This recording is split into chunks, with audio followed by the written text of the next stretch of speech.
Bibi unawapenda hii kwa sababu ya hao wadada tu. Jana miguu mizuri. Unasemaje? Hapo. Nakuuliza sasa hivi unanijua.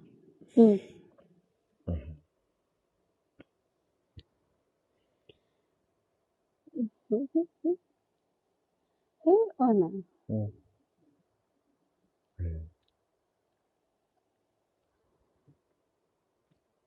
Mimi nataka niwe kama huyu hapa. Nataka anafanya mazoezi, so wewe hapo unajiacha.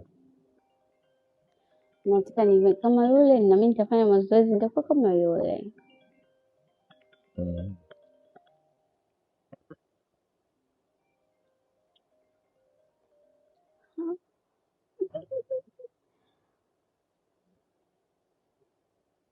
Yaani ipo hivyo, yaani nzuri tu.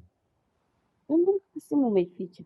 Hamna, nimeona nini tu hivi. Simu umeita umeficha. Nani anapiga kwanza? Ni kwa tu type naye tu hivi.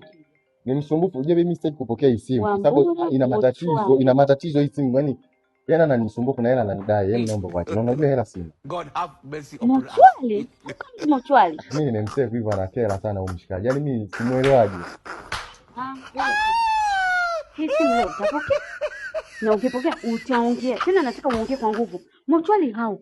Jaribu. Wewe unauza majeneza. Ameshakata simu, achana naye. Huyu mtu ni msumbufu. Tangu jana hii namba naona inasumbua. Ni msumbufu, achana naye. Yes, anapiga tena. Utapokea. Na utaongea. Hello babe. Yaani Nitaingia mchana napiga simu yangu kupokea kuna nini kwa leo. Hapo nina huyu anakuja. nilikuwa na nilio hii simu. Nitaingia mchana na wewe ndio utakuja. Mimi simu. Na nilikuwa na Wanaume jamani, wanaume. Mwanamke kabisa unamsevu Wambura Mochwali.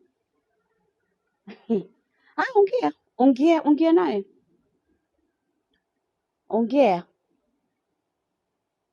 Hello. Nani kwa nini kelele? Na nini? Mwambie uko nyumbani, uko na mke wako na umeoa na ukuta umemdanganya hajui kama umeoa. Hamna. Kuna baby unajua yani kuna nani? You are not serious. Ukikata simu. Nani yani?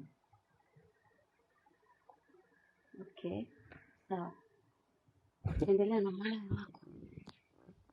Acha nikapaki vitu vyangu niondoke. Endelea na umalaya wako. Njoo kwa. No.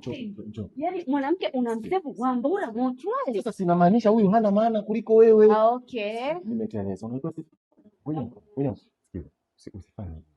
Ukifanya hivyo unakosea. Huyu ndio mke wangu, wao wengine achana nao.